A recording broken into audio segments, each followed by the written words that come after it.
Gonda Yaoundé, mesdames, messieurs, bonsoir. C'est un plaisir immense de vous retrouver pour votre quotidienne, le grand soir. Puisqu'au cœur de l'actualité, nous allons y demeurer avec justement ce qui pourrait être l'after de la Coupe du Cameroun avec deux acteurs principaux que nous mettons en lumière ce soir. J'évoque ici le MINSEP, présidé par le professeur Narcisse Mouele Kombi et surtout la Fédération camerounaise de football portée par Samuel Eto'o, fils son président. On a pu donc assister lors de l'événement majeur qui concluait l'année sportive au Cameroun. C'était hier, justement, au déroulé et au déployé des deux acteurs. On va ensemble s'interroger ce soir si l'on est en train d'assister à une paix des braves entre les deux entités, lorsque l'on sait justement qu'en guise d'actualité, nous sommes à quelques jours de la CAN Total Énergie du côté du Maroc. Peut-on assister ou alors est-on en train d'assister à une paix des braves entre les deux entités? Je l'ai dit, on s'interroge ce soir en introduction de ce plateau du Grand Soir. On ira aussi du côté du Conseil régional du Sud où là-bas flotte comme un air de cacophonie. On a l'impression que l'on ne sait véritablement plus à quel sens se vouer, tant les intérêts semblent divergents et contradictoires. Nous avons un président sortant qui espère rempiler, M. Elenva, pour ne plus le présenter, ancien capitaine des Lions des Indomptables, désormais en politique, qui espère rempiler à son poste, je l'ai dit. Nous avons M. Éric Gervais Ndo, qui lui aussi est de la partie en tant que vice-président. Il aimerait dire son mot, mais nous avons surtout Mme Cathy Meba, qui, elle, espère aussi être justement en tête de liste, être présidente. On va s'interroger et observer le jeu des acteurs dans ce conseil régional du Sud qui paraît pour le moins chaud bouillant. Voilà les problématiques et thématiques portées à votre connaissance. Je prends le traditionnel verre d'eau et je reviens tout de suite après pour la présentation de ceux qui nous accompagnent ce soir. Au terme d'un processus rigoureux de filtrage et d'analyse, ce qui vous permet d'étancher votre soif en toute sécurité. Buvez le minéral Bonis, buvez la vie. Retour sur le plateau du Grand Soir, je l'ai dit, pour nous accompagner durant ces presque 1h52 d'actualité en direct, 5 appelés, 5 présents. Je commence par ma gauche proche avec un acteur politique de l'UNDP, Monsieur Léonide Foum. Bonsoir et bienvenue. Merci Stéphane. Bien que je souhaite être homme politique, c'est ce que je suis de manière constante. C'est une définition, une casquette qui me suit. Écoutez, j'ai beaucoup de plaisir à être sur votre plateau. Je vous remercie pour l'invitation. Je remercie également vos téléspectateurs qui, certainement, par millions, nous prennent en écoute. Je veux saluer les vaillantes et laborieuses populations de la région du Sud, mais encore plus particulièrement ceux du petit bourg Ngongye Misem qui a 13 km à vol d'oiseau. On est bref dans la présentation, monsieur Louis. C'est ce que je suis en train de faire. Merci d'être là ce soir. Merci. Vous ne voulez même pas que je pense à mon village. C'est ce village on évoquera la personne que je suis. Le Sud, en grandeur nature tout à l'heure. Merci, et cher Léonide, pour justement la présence. Je prends ma droite toute proche avec un autre acteur politique, confrère, journaliste aussi. Simon Messengue, bonsoir et bienvenue. Bonsoir Stéphane. Bonsoir également à nos millions de téléspectateurs qui nous écoutent et à nos co-discutants. Merci de m'avoir convié à votre émission. Merci Simon. Je m'en vais vers ma gauche éloignée avec un autre acteur politique, Maître Jean-Guy Zogo de l'Union des populations africaines, parti panafricaniste, est parmi nous. Bonsoir Maître. Bonsoir Stéphane Barga. Bonne fin d'après-midi à tous les co-discutants. Toute ma déférence à nos millions de téléspectateurs et téléauditeurs et des téléinternautes, et un salut particulier aux militants de l'Union des populations africaines de la commune de Sa, dont l'unité a été installée il y a une semaine. Merci Maître. Je m'en vais vers ma droite, pas si lointaine, avec un autre acteur politique. L'Union des populations du Cameroun n'a aucun secret pour lui. Monsieur le maire, Sylvestre Niek, bonsoir et bienvenue. Bonsoir. Vous allez bien? Ouais. Merci. Vous avez dit qu'on doit être bref dans la présentation. Lorsqu'on est encore très bref. Merci, merci monsieur le maire de m'avoir pris au mot. Je termine les présentations avec un autre acteur politique, Saint-Éloi Bidoum. Bonsoir, bienvenue. Bonsoir Stéphane Barga, bonsoir aux co-discutants, bonsoir au lieutenant Manveu, princesse de Banganté, qui a voulu que je lui dise bonjour sur votre plateau. Merci donc à mon lieutenant, c'est comme ça qu'on dit, c'est la rigidité. Merci Saint-Éloi pour la présence. On va tout de suite rentrer dans le vif des échanges de façon assez dynamique. Je commence par vous, Lionel Foum, puisqu'on parle de la FECAFOOT et du MINSEP. MINSEP ici, ministère des Sports et de l'Éducation physique. On a pu assister avec beaucoup d'entrain justement à la finale de la Coupe du Cameroun. Événement, comme je l'ai dit, qui marque la fin de l'année sportive au Cameroun. Mais on a pu aussi voir justement le jeu des acteurs avec le ministre des Sports et le président. Alors, comment est-ce que vous avez vécu ce moment, cette finale gagnée par la Panthère sportive du Midi? Oui, avec un petit pincement au cœur. Vous savez, une très grande équipe, la formation de la colonne de 100 mm était en lice pour cette finale. Et malheureusement, elle est tombée, les armes à la main, et ce au tir au but. Alors, moi, en tant que fils du Sud, j'avais espéré un autre dénouement pour cette rencontre, mais malheureusement, bon, ça n'a pas été. Bon, maintenant, pour revenir au plat de résistance, celui-là qui nous réunit ici, bon, le jeu des acteurs.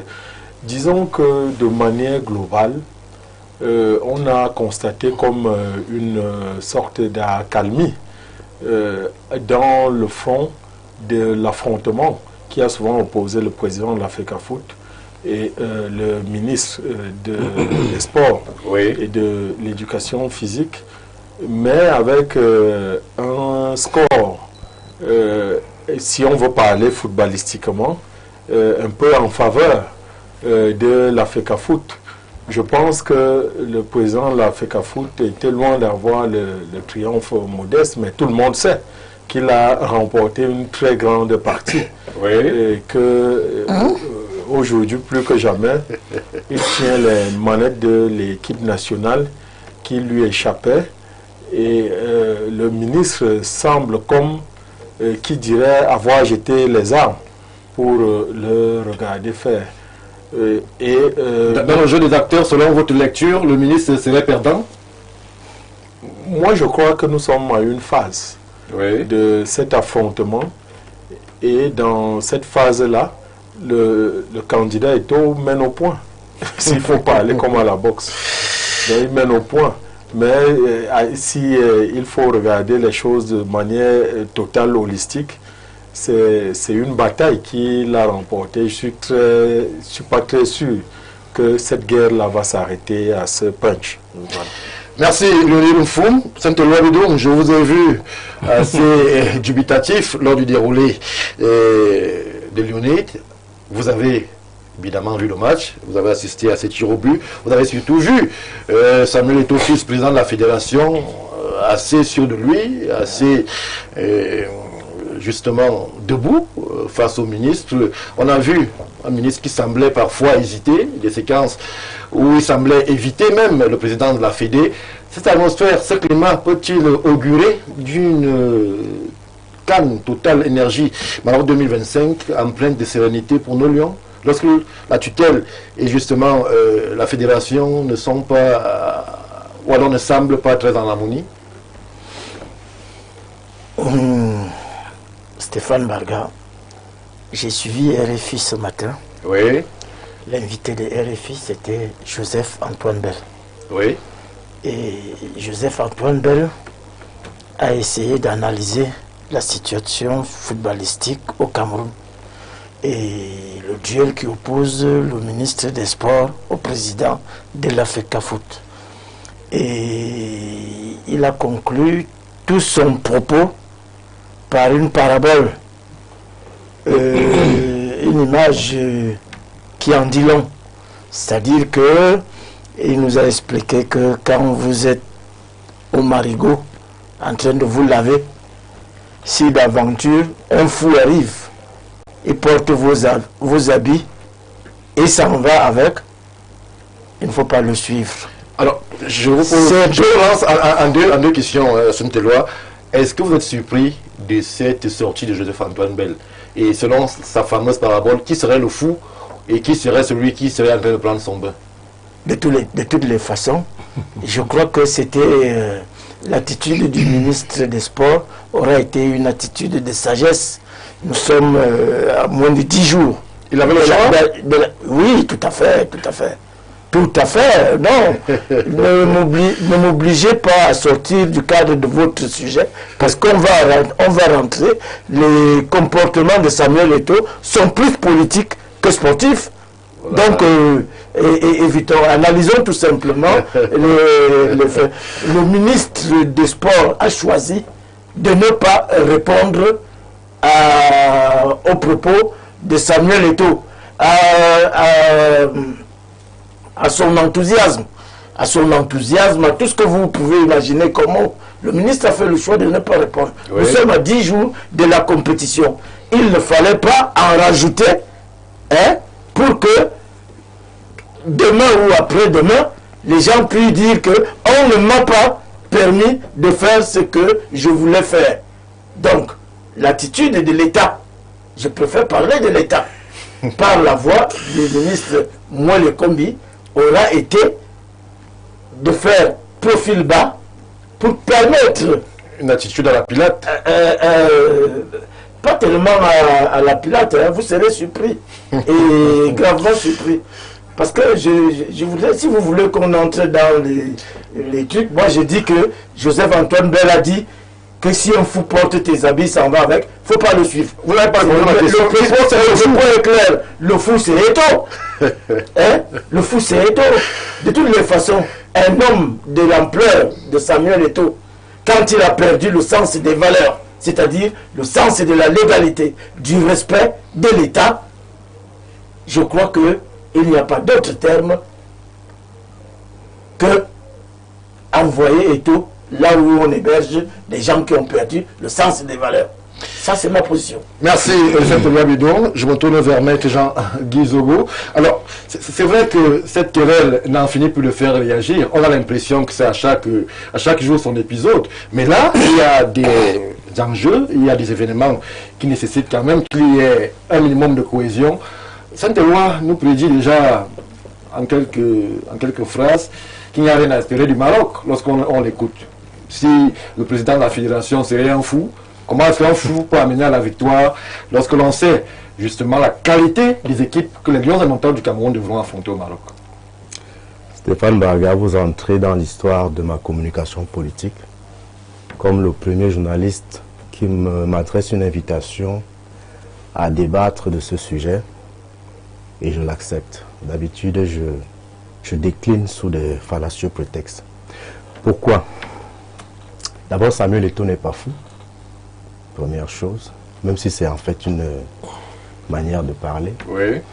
Le problème qui se pose ici, c'est que, comme quelqu'un avait dit au Cameroun, on a écarté les normes et on a normalisé les écarts. Vous avez un pays dans lequel l'État, qui est incarné par le ministre, est en conflit avec le collaborateur, voire le subalterne, qui est incarné par le président de la Fédération camerounaise de football. C'est comme ça que vous définissez? J'ai la faiblesse de croire que jusqu'à preuve du contraire, ce n'est pas le MINSEP, ce n'est pas la FECAFOOT qui est la tutelle du MINSEP, c'est l'inverse. Sauf si je me trompe. Dès lors qu'il y a un problème entre votre collaborateur et vous, et là je ne parle pas du harcèlement sexuel auquel les gens se livrent dans les administrations, dans ce cas-là c'est eux le problème, ce n'est pas les collaborateurs. Mais dans le cas d'espèce, si votre collaborateur vous pose problème, et que vous n'arrivez pas à le recadrer, c'est vous le problème. Vous savez pourquoi Jésus a mérité une gifle? C'est parce qu'il a parlé en parabole. Et ce que vous venez de dire là, moi j'avoue, je n'ai pas compris. Bon. Alors, vous avez parlé de... Puisqu'il s'adresse pas à vous... Non, je voudrais juste comprendre. Quand on ne comprend pas la parabole, on devient nerveux. Allez-y, maître. Bon, déjà, Jésus, je ne connais pas, je ne suis pas chrétien. Qu'il ait reçu une gifle ou non, je m'en fous. Voilà. Première chose. Deuxième chose, tout à l'heure, on a parlé de la parabole du monsieur ou de la dame qui se lave, et puis c'est aussi une parabole. Oui. Et tout le monde n'a pas forcément compris. Mais si vous dites à Mondo Vision, Eto'o fils est fou, quelqu'un pourrait, ses avocats peuvent vous demander de prouver qu'il est fou, puisqu'il y a une expertise médicale qui doit pouvoir démontrer qu'il est fou. Il faut faire attention. Par contre, ce que moi je dis... C'est une menace? Je n'ai jamais dit qu'il est fou. Je vous ai dit qu'Antoine Bell a dit. On a train de se carrer cette loi. On a train de sortir. C'est pour ça que je vous ai... Allons-y, maître. C'est pour ça que généralement je ne fais pas de débat sur Baissez le niveau. C'est pour cela que d'habitude je peut-être faut baisser le niveau, mais baisser le niveau. C'est pour cela que d'habitude c'est pour ça que d'habitude je décline les invitations sur ce débat parce que les gens s'expriment sur cette affaire avec trop de passion. Oui. Je répète, c'est le MINSEP qui est la tutelle de l'Africafoot et non l'inverse. C'est l'Africafoot dont le président est Samuel Eto'o-Fils qui est le collaborateur du MINSEP qui est représenté par le ministre Moelle Kombi. Oui. Jusque-là, je pense qu'on se comprend bien. Tout à fait. Et je répète, si votre collaborateur vous pose problème, en dehors des cas de harcèlement sexuel qui sont fréquents dans nos administrations, où les gens font un abus de pension et d'autorité, c'est là, c'est vous le problème et non le collaborateur. Mais dans le cas d'espèce, c'est la personne qui doit recadrer le collaborateur qui visiblement n'a pas l'étoffe. Première chose. Deuxième chose, il y a une absence patente de vision de ceux qui tiennent les rênes du pouvoir au Cameroun. Vraiment, mon grand frère Métiengue va m'excuser, mais il y a un problème. Je le dis toujours ici, le leader est porteur de 3 missions.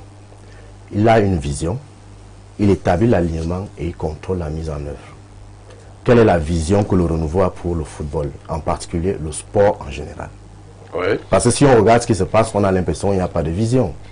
Et s'il n'y a pas de vision, forcément, le casting qu'on va faire en termes d'alignement ne sera pas bon. Voilà pourquoi vous avez... On va beaucoup bénéficier des victoires du football. Non, là n'est pas le souci. Et c'est là où c'est même un peu amusant parce que vous ne pouvez pas avoir un instrument comme celui-là qui vous sert à la fois d'opium du peuple. Et vous n'arrivez pas, même à ce niveau-là, à en faire un instrument d'apaisement des tensions sociales. Au contraire, vous faites en sorte qu'il cristallise les divergences d'opinion, les tensions sociales. Moi, je voudrais plutôt ici parler de... Moi, je sais pas, pour moi, il n'y a même pas un conflit. Il y a quoi? Il n'y a pas un conflit. Il y a juste l'expression de ce que je disais tout à l'heure.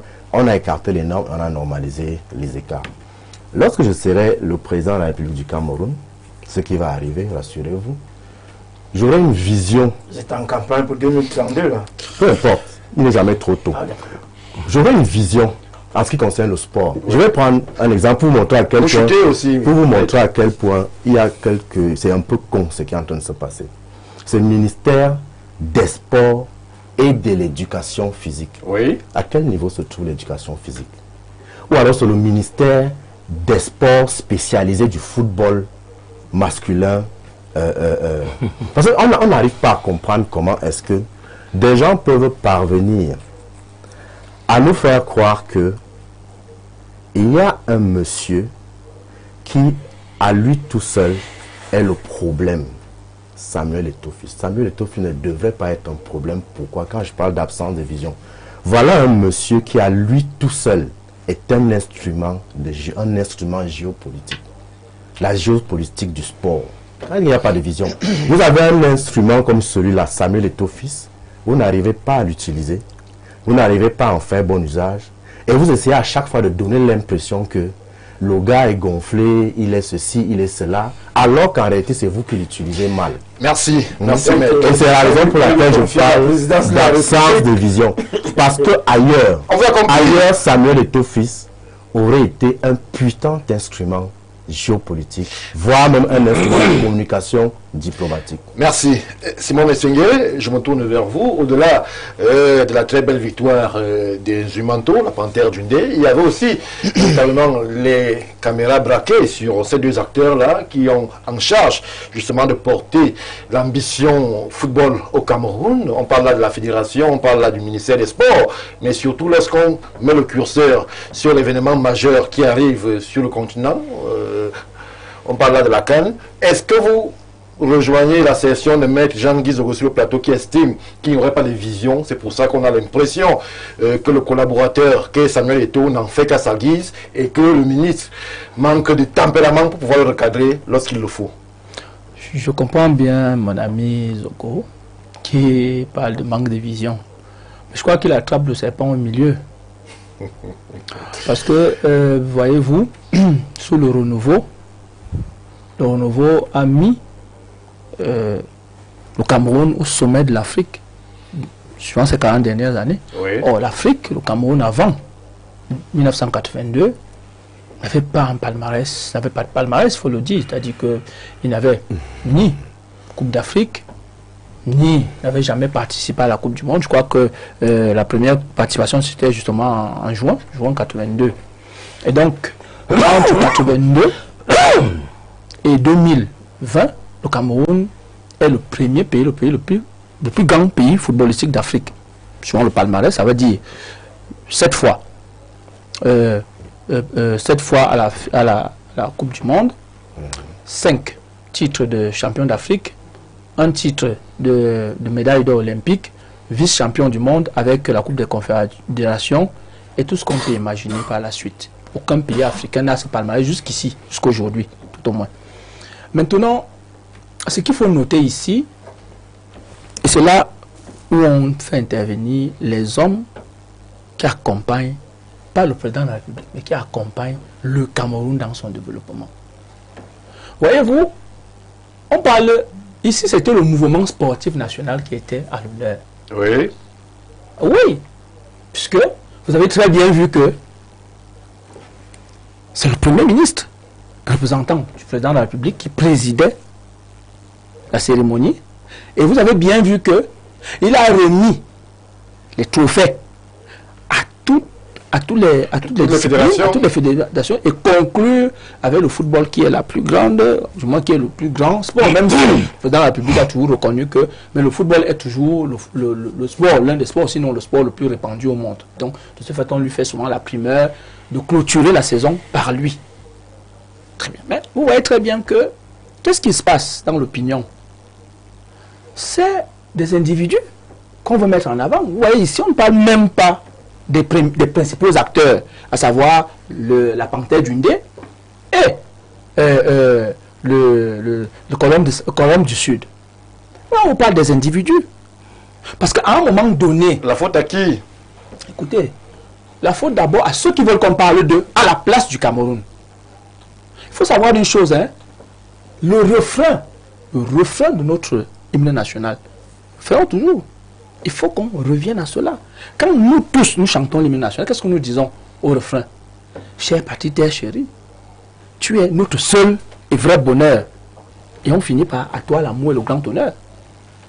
À quel moment on dit que à moi me tient de l'amour et le grand honneur? Mais parce que justement, des individus, à cause de millions de francs CFA, font une réputation stérile. Qui, à un moment donné, aujourd'hui, où sont les lions indomptables? On tape les lions indomptables. Je vous rappelle une chose. Même si c'est un match amical que les lions indomptables jouaient, d'abord au Cameroun, tout s'arrêtait. Je dis, mais tout s'arrêtait. Le président a dit en 2021, ressaisissez-vous. Il ne s'agit pas ici, quand je vois sur votre... Est-ce qu'il s'agit simplement de le dire, sans veiller à ce que ceux à qui c'est dit puissent justement obéir? Écoutez, quand il a dit, ressaisissez-vous. Est-ce qu'il a veillé à ce qu'on soit ressaisi? Quand Paul Biya le dit, il y veille. Il y a veillé? Oui. Avec les résultats qu'on voit là? Écoutez, M. Mbarga, là où vous êtes là maintenant, vous pouvez créer une faute qui va incomber au PDG. Mais il n'est pas là. Il ne peut pas vous empêcher là où vous le faites maintenant parce que vous êtes en direct. Oui. Et donc vous avez une responsabilité. Le fait de toujours vouloir dédouaner ceux qui sont à la manette et toujours viser celui-là qui est au niveau stratégique le plus haut est un problème. Parce qu'au Cameroun, tout le monde dit, moi je n'ai rien à faire, on va dire que c'est le président de la République. Bon Dieu, quand vous prenez des décisions sur le terrain, avant coup, c'est la population qui impacte sur ça et la population va taper sur celui qui l'a élu. Mais il vous dit, restons-nous. Voici ce que je souhaite. Voici ce que je veux.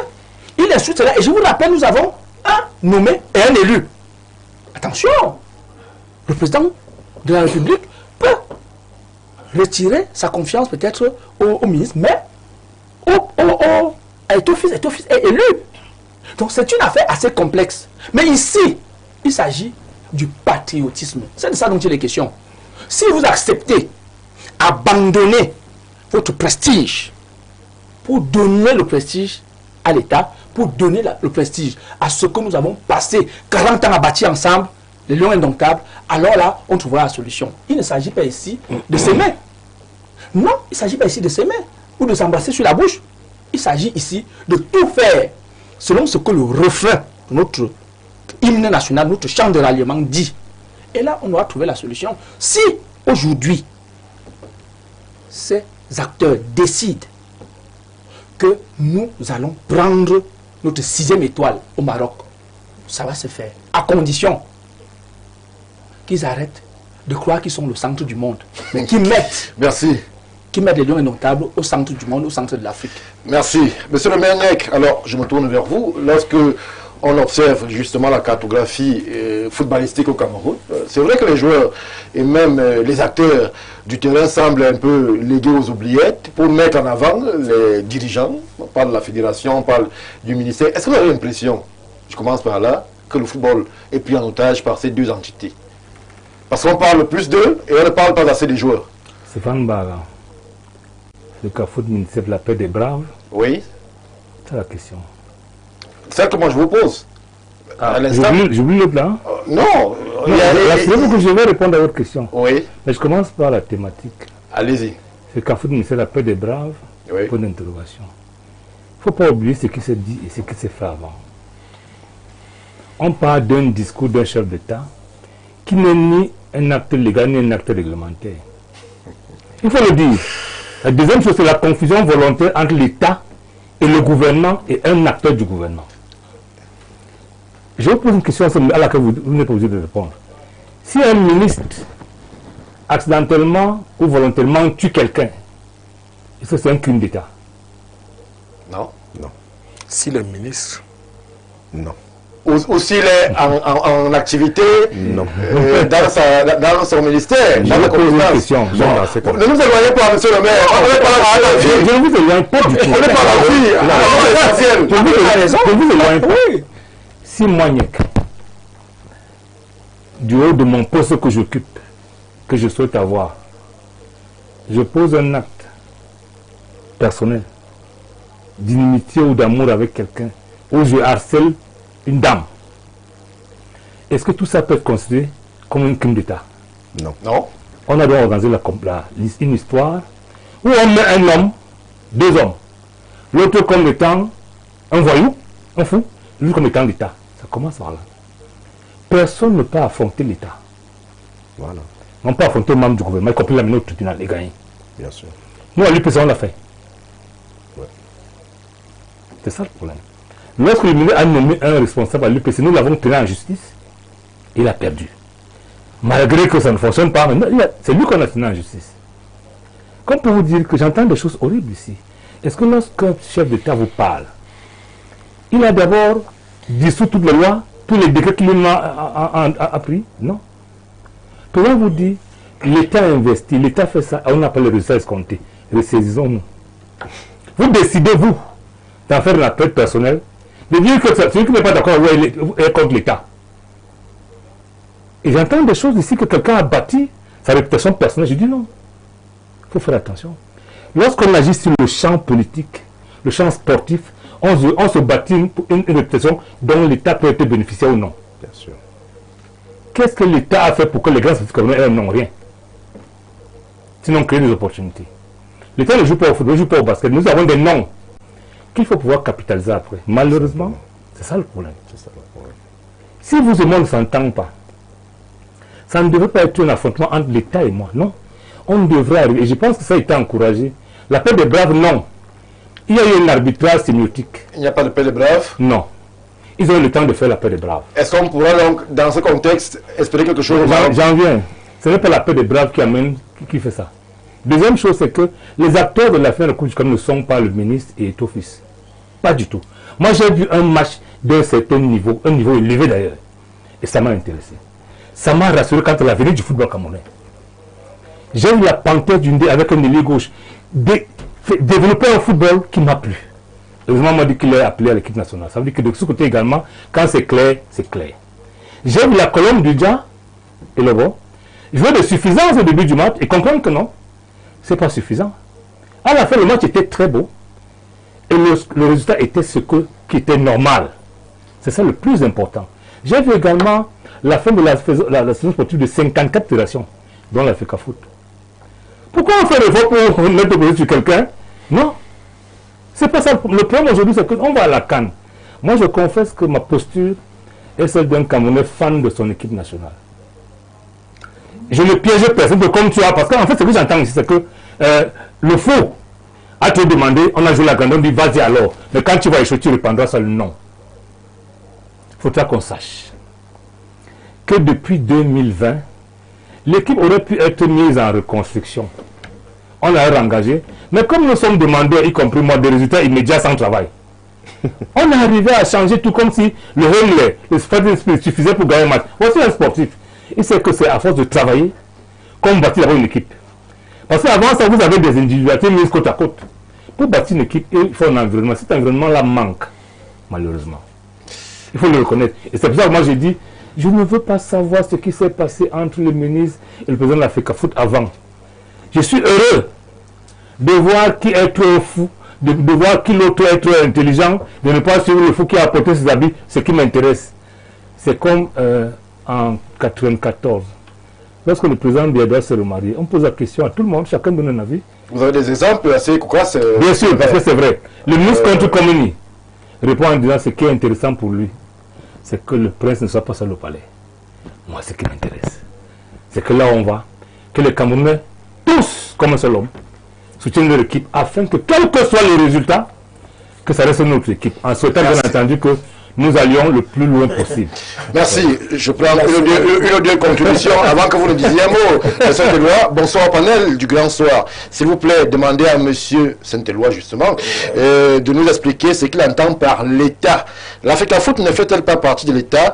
Je suis convaincu qu'aujourd'hui, mon pays, le Cameroun, est un continent. Malheureusement, le message n'est pas signé. Monsieur Messengue,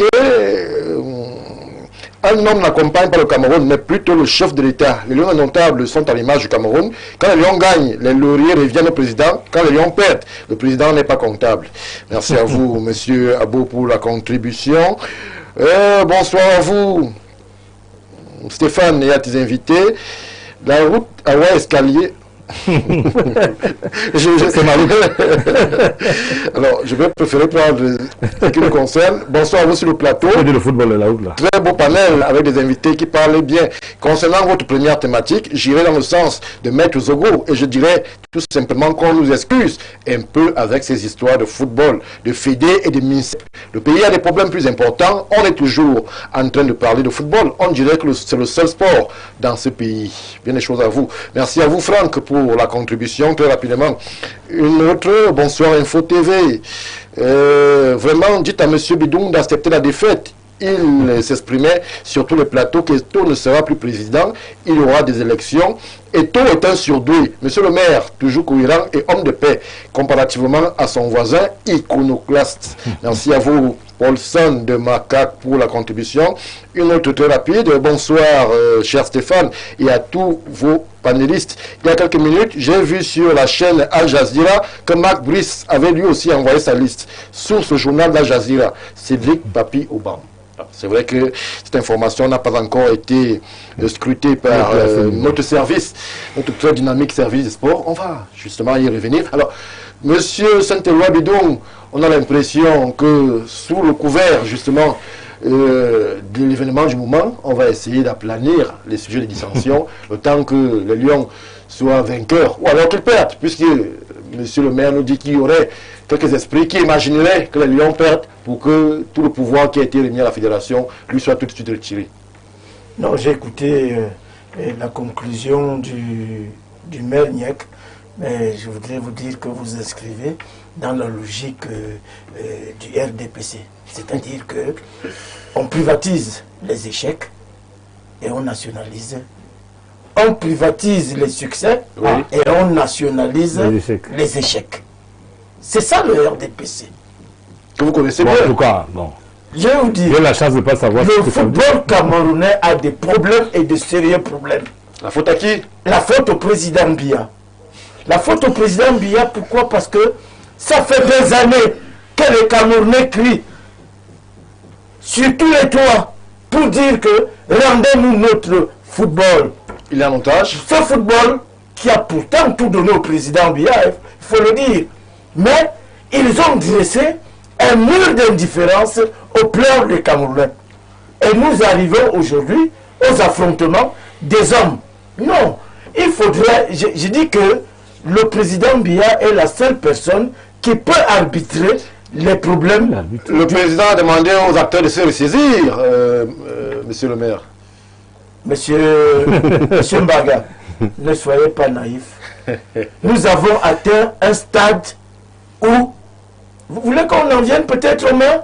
Vous voulez qu'il y ait des morts pour que l'équipe nationale soit reconstituée, pour qu'elle soit, vous avez parlé de renouvellement, de reconstruction, pour qu'on la reconstruise? Non, la situation est grave et elle s'illustre par les affrontements des acteurs. C'est vrai, on ne parle pas du Cameroun, de l'équipe de football, on parle plus de deux acteurs. Pourquoi? Parce que Samuel Eto'o, aujourd'hui, se passe pour le monsieur qui a toutes les solutions. Et vous avez dit quelque chose de grave tout à l'heure, maître. Vous avez insinué qu'il y avait du harcèlement sexuel et que c'était préférable d'être le collaborateur que d'être du côté des harceleurs. Je vais vous dire, ce n'est pas ce que j'ai dit. Nous avons vu à Mondovision comment on a intronisé une homosexuelle notoire dans le COMEX. Et ça, pour ceux qui sont chrétiens, je vous dis, ça ne passe pas. Mais ça a été fait. Vous pensez que non, vous ne pouvez même pas admettre une candidature à partir du moment où quelqu'un s'est rendu. On a le dossier, on questionne les orientations. C'est ce que Samuel Eto'o a fait avec Parfa ici, sur le plateau. Quand il a parlé d'homosexualité d'une des membres du COMEX, il lui a dit, moi-même j'ai des éléments sur vous. Non, ne faites pas ça. Je vous dis que c'est quelque chose donc des frustrations comme ça qui amènent les Camerounais à souffrir pour leur équipe nationale. Il n'y a pas deux manières de légaliser l'homosexualité. Malheureusement, ça passe par le premier facteur d'unité nationale. Vous pouvez dire tout ce que vous voulez, mais demain ou après-demain, les Camerounais seront choqués. Donc, il est grand temps aujourd'hui que le président Biya lui-même frappe du poing sur la table pour que l'ordre revienne à la FECAFOOT. Mais sinon, tant qu'on utilisera un individu pour des fins politiques, parce qu'il permet d'oublier certains autres faits saillants sur le terrain politique, on ne peut pas sacrifier un pays pour ces choses. Merci. Alors, à une minute, Jean-Guy Zogo, maître. Je voudrais repréciser ma pensée. Il faut que ce soit extrêmement clair dans l'esprit de tout le monde. Lorsque j'ai parlé des rapports entre la hiérarchie et les collaborateurs, j'ai spécifié que lorsque le collaborateur devient un problème pour la hiérarchie et que celle-ci n'arrive pas à régler le problème, c'est la hiérarchie le problème. Et là, je ne parlais pas du cas de harcèlement sexuel qu'il y a dans les administrations camerounaises. J'ai travaillé dessus pendant 10 ans. Il y a des gens qui brisent des carrières parce qu'ils veulent coucher les femmes. Là, le rapport avec notre thème, c'est quoi? Laissez-moi parler. Je vous ai laissé parler. C'était un exemple que j'ai pris pour étayer ma thèse.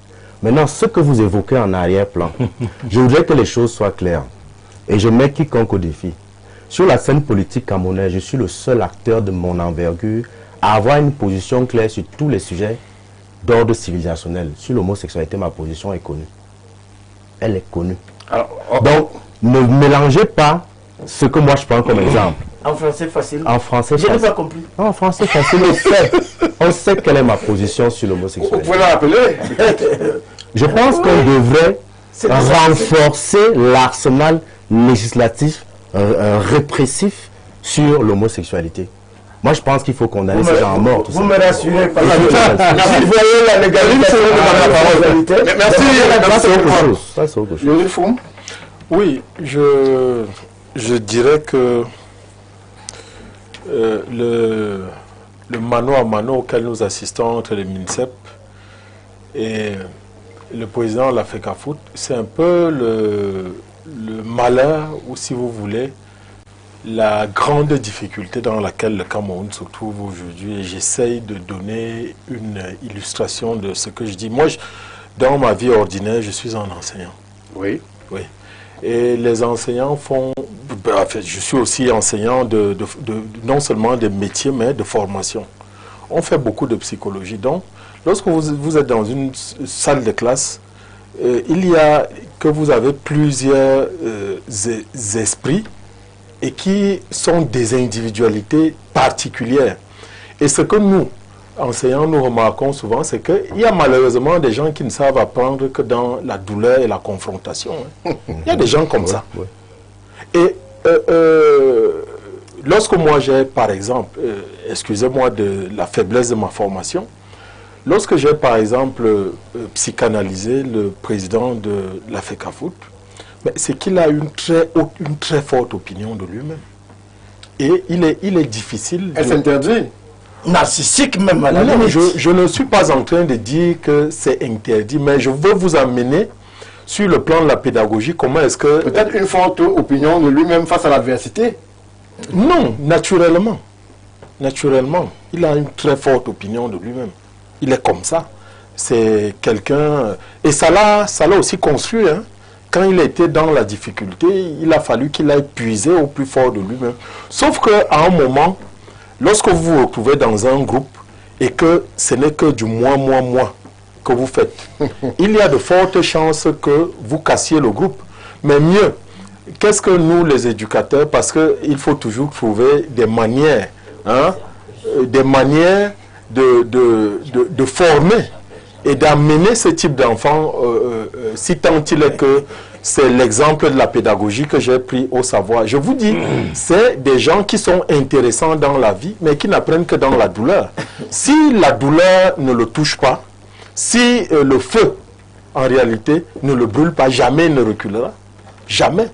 Il y a des gens comme ça. Merci. Donc, je voudrais chuter en disant que Etofi, c'est une, j'allais dire, presque une chance que notre pays a connu d'avoir un homme de cet acabit. Mais c'est aussi une très grande difficulté parce que tel qu'il est, il n'est pas facilement malléable. Il n'est pas facilement contrôlable. Bon, certains disent que c'est ceux qui sont autour de lui qui sont principalement le problème et qui ne le comprennent pas. Peut-être, peut-être. Mais Stéphane, je vous disais qu'il y a aussi des esprits qui savent faire acte de contrition et qui savent s'introvertir, regarder à l'intérieur d'eux-mêmes et se poser la question aussi un jour de savoir que est-ce que je ne peux pas aussi être le problème. Donc, je chute en disant que nous allons à la Coupe d'Afrique des Nations. Pour moi, je trouve extrêmement sage la décision de l'État. Je suis d'accord avec Saint-Éloi, parce qu'il y a une technostructure qui réfléchit au niveau de l'État, que l'État ait pris de donner toutes les manettes à Etofi. Et je ne suis pas d'accord avec Niek qui dit si on perd, c'est que nous tous on a perdu. Non. Si vous êtes responsable, la responsabilité, c'est quoi? Qui est responsable de la disqualification pour la Coupe du Monde? Nos contributions. Répondons là. Je suis en disant que Stéphane, la responsabilité, c'est quoi en termes simples?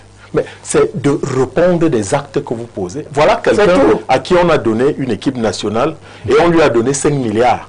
La radio l'a pété. Hein? On lui a donné 5 milliards. On lui a donné tous les moyens.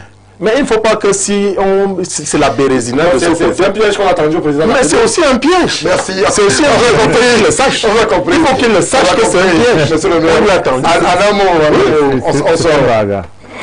En venant à cette émission, je me suis dit, si je mets le costume, je vais gérer mes voisins. Je me suis maintenu de com parce que je savais que...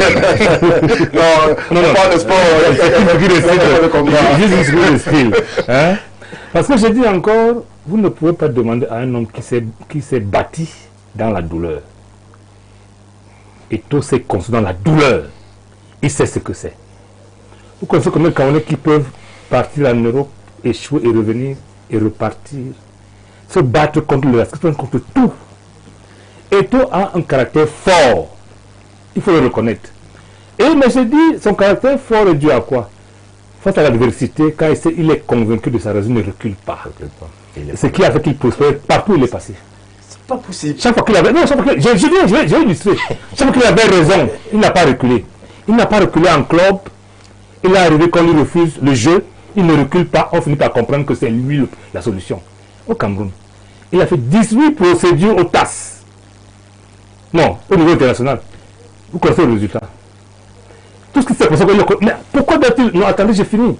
Parce qu'on demande à un homme de se plier face à l'imposture. Alors, je finis par là. On peut aussi interroger les résultats. C'est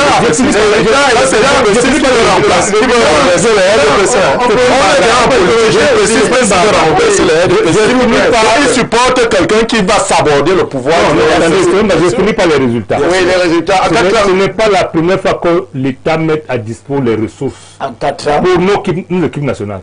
C'est parce qu'aujourd'hui, on fait attention aux chiffres. Mais si vous faites marche arrière, vous avez rendu compte on a toujours mis, cette fois l'État, a toujours mis des ressources à disposition des équipes nationales. C'est la réalité.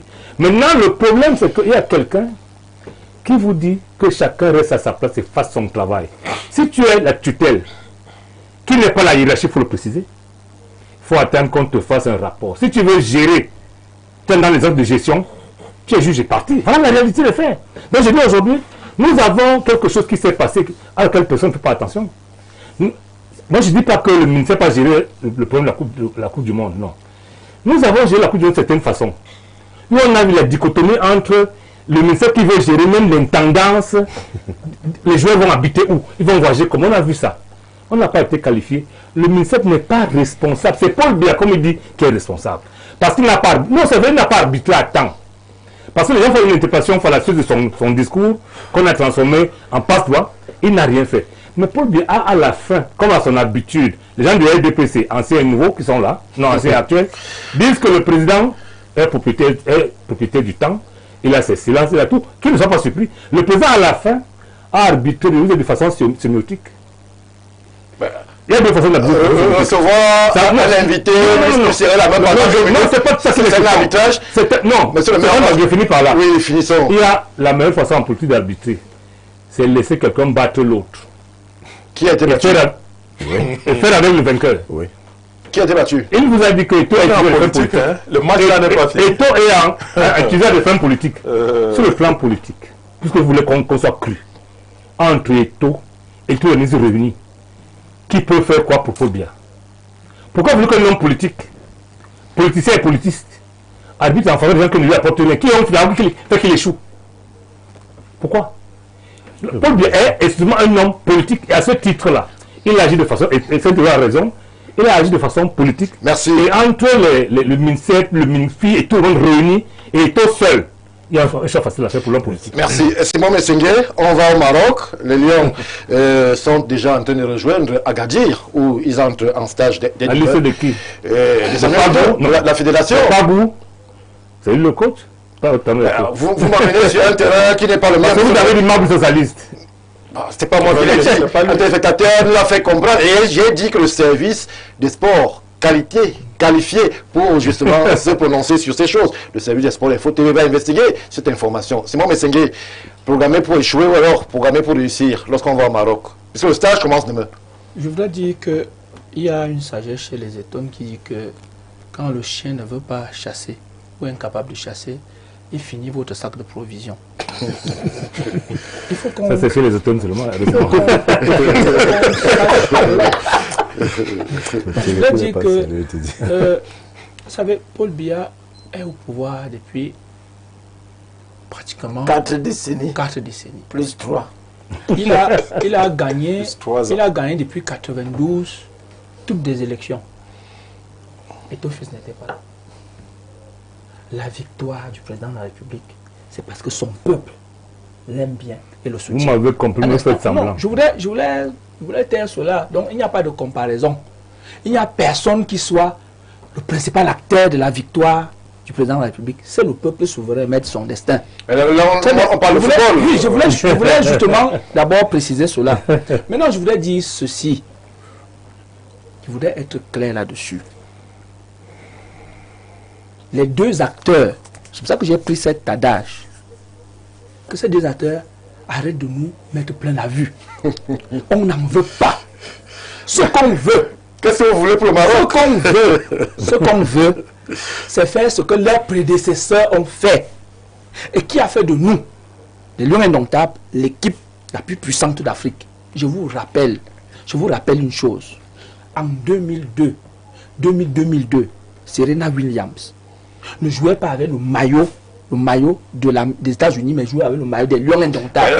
Ça veut dire que, et justement, je suis en train de vous dire, que en 2002, jusqu'à 2010, n'est-ce pas? Oui. Ni Eto'o-Fils, Joueur. écoutez-moi bien, Oui. ni Eto'o-Fils, ni le professeur Mouele Kombi, n'était ni MINSEP, ni président d'Africa Foot. Il faut le savoir. Et donc, de ce fait, mais ils existaient. Chacun a son rôle. Et chacun jouait son rôle.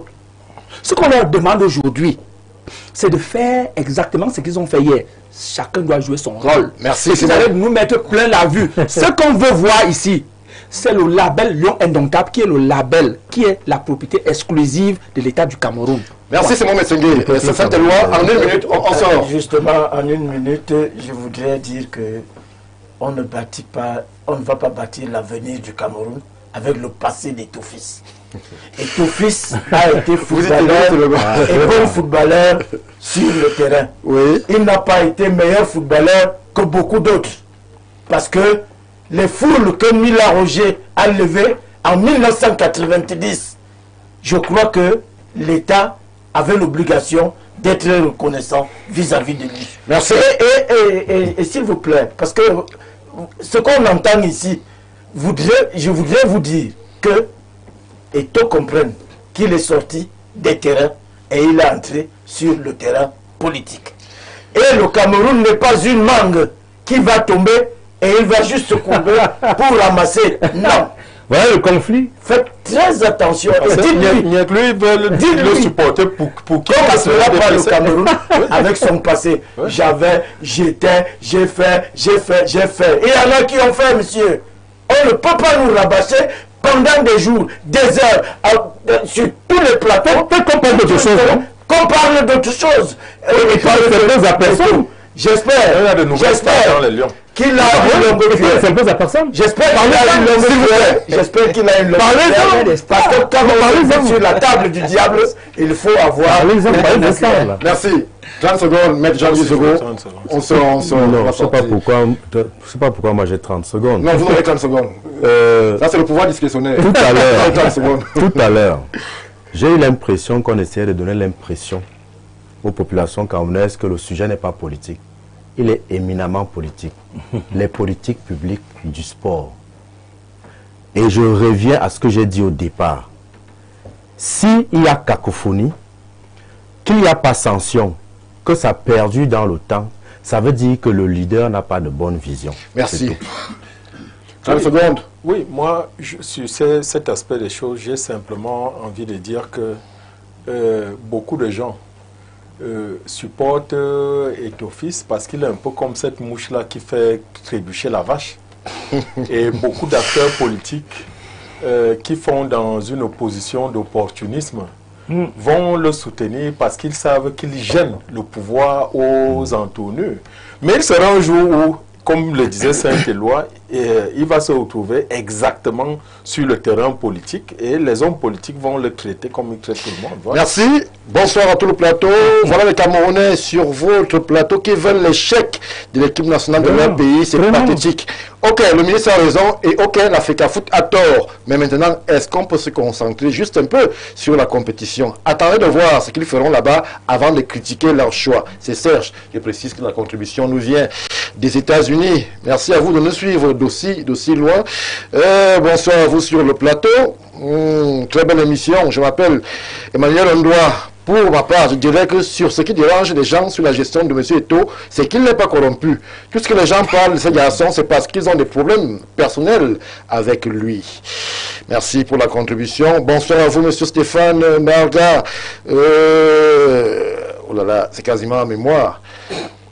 ainsi qu'à votre panel. Le président Eto'o fait ce qu'il veut parce qu'il a le soutien de la présidence de la République. Donc ne dites pas que sa Starmania n'est pas bien valorisée par l'État. Vraiment, avec tous les problèmes que la population rencontre au quotidien, l'État parvient quand même à débloquer 5 milliards de francs CFA pour les lions indomptables. Mais des personnes supposées éclairées ainsi que leur président sudoué déclarent que nous ne sommes pas obligés de remporter la CAN du Maroc, dont l'État a jeté de l'argent par la fenêtre. Ça fait pitié. Merci à vous, M. Mfagamourou. Jean-Yves de Messassi. Intelligent. Alors, Il est dans la on prend 9 milliards. on a passé, on a donné plus que ça avant. C'est ça la réalité. On n'a plus, on ne peut plus donner. Tonton Niek, c'est alors bien. s'il vous plaît, une dernière contribution. L'argent comme ça. Monsieur le maire, s'il vous plaît. Bonsoir le plateau des stars. Monsieur Bidoum, faites un effort d'accepter que le chef de l'État n'est déjà versé que de l'eau glacée. En plus, le COMEX n'avait aucun droit d'interdire la candidature de qui que ce soit. Chacun a son choix de vie, même dans le noir. Prions ensemble pour la victoire. Merci. Merci à vous. On s'en va vous prier. Et on prend tout juste après la brève interruption, on prend le sujet qui va nous amener du côté du Sud, où justement on semble aussi, un peu comme à l'Africa Foot, ou alors au ministère, dénoter des sons divergents. A tout de suite. Retour sur le plateau du Grand Soir. On sort justement des sensibilités sportives pour retrouver d'autres plus politiques. Celle-là, on va évoquer justement les élections régionales avec un conseil qui n'en finit plus de défrayer la chronique. On va évoquer ce soir en formule grandeur nature le conseil régional du Sud où les candidats font la une des médias, font la une des presses, qu'elles soient écrites et même télévisées.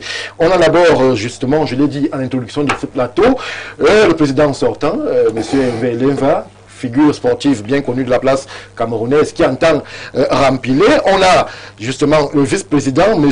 Gervais Ndo, qui lui aussi voudrait être de la partie et peut-être arriver au perchoir de façon plus imposante. Nous avons aussi le troisième larron qui peut-être voudrait à sa manière rabattre les cartes. Nous avons Dame Cathy Meba qui estime être porteuse d'un projet dynamique qui allie femmes mais surtout jeunes comme l'a préconisé justement le président du RDPC. Il faut préciser aussi que le conseil de ce côté est un conseil à majorité RDPC. Je commence par vous, monsieur Lionel Fou. Majorité. Alors, comment est-ce que vous, s'il vous plaît, monsieur Niek, s'il vous plaît, comment est-ce que vous observez le déploiement et le jeu des acteurs, justement du côté du Conseil régional du Sud, où on a l'impression que c'est une Thierry Nouvelard, chaque jour son épisode. Hier encore, c'était des proches d'un candidat qui prenait la parole et menaçait même de quitter justement le RDPC pour rejoindre l'opposition si, par malheur, il n'y avait pas un choix allant dans le sens